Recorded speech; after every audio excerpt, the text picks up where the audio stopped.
ഈ സ്ത്രീകളുടെ വിഷയം നമ്മളൊരു പാർട്ടിയിൽ ഒതുക്കി നിർത്തി ചർച്ച ചെയ്യേണ്ടതല്ല. ശരിക്കും പറഞ്ഞാൽ പൊതുരംഗത്ത്, രാഷ്ട്രീയ രംഗത്ത് സ്ത്രീക്ക് വലിയ ചലഞ്ചസ് നേരിടേണ്ടതായിട്ടുണ്ട്. വളരെ നമ്മളൊരു പ്രൊലോങ്ഡ് ആയിട്ട് ഒരു രാഷ്ട്രീയ പാർട്ടിയിലോ അല്ലെങ്കിൽ പൊതുരംഗത്തോ നിൽക്കണമെങ്കിൽ വലിയ സ്ട്രഗിളാണ്.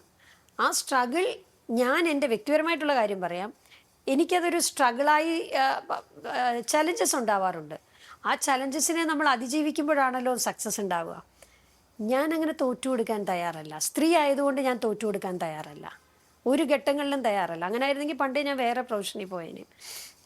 താൽക്കാലിക ലാഭം വിചാരിച്ച ഒരു രാഷ്ട്രീയ പ്രസ്ഥാനത്തിൽ പ്രവർത്തിച്ചാൽ ചിലപ്പോൾ പാർട്ടിയിൽ നിന്ന് വിട്ടുപോകേണ്ടി വരും.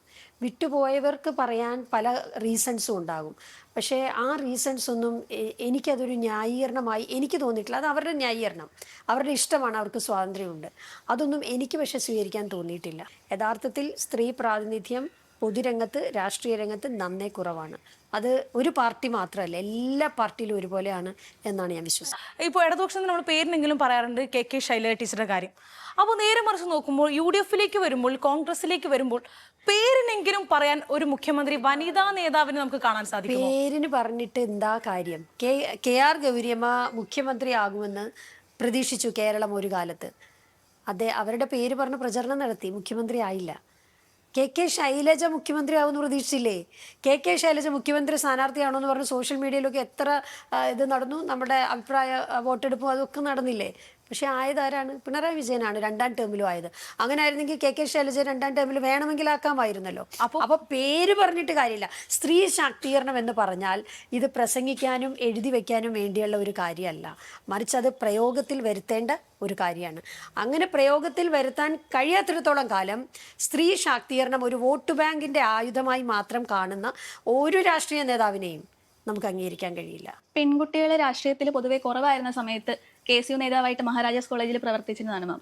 അപ്പോൾ അന്ന് തൊട്ടേ ഇന്ന് വരെ സജീവ പ്രവർത്തനത്തിലുണ്ടായിട്ടും അർഹിക്കുന്ന ഒരു സ്ഥാനം പാർട്ടിയിൽ കിട്ടാതെ പോയി എന്നൊരു നിരാശയുണ്ടോ, അല്ലെങ്കിൽ തോന്നിയിട്ടുണ്ടോ? തലതൊട്ടപ്പന്മാരും ഇല്ലാത്തത് കൊണ്ടാണ് ഇപ്പോഴും.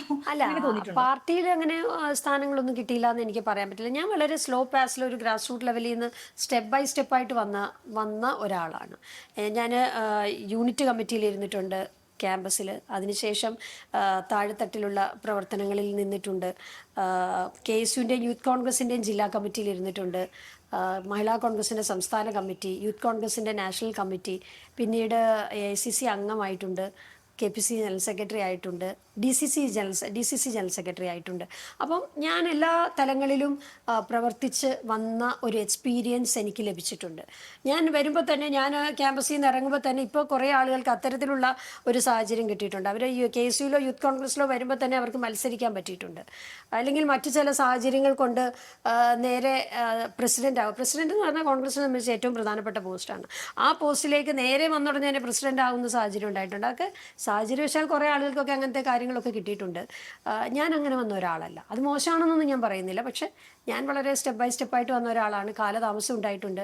പക്ഷേ അതിൻ്റെ ഒരു ഗുണം എനിക്കുണ്ട് എന്നാണ് ഞാൻ കരുതുന്നത്.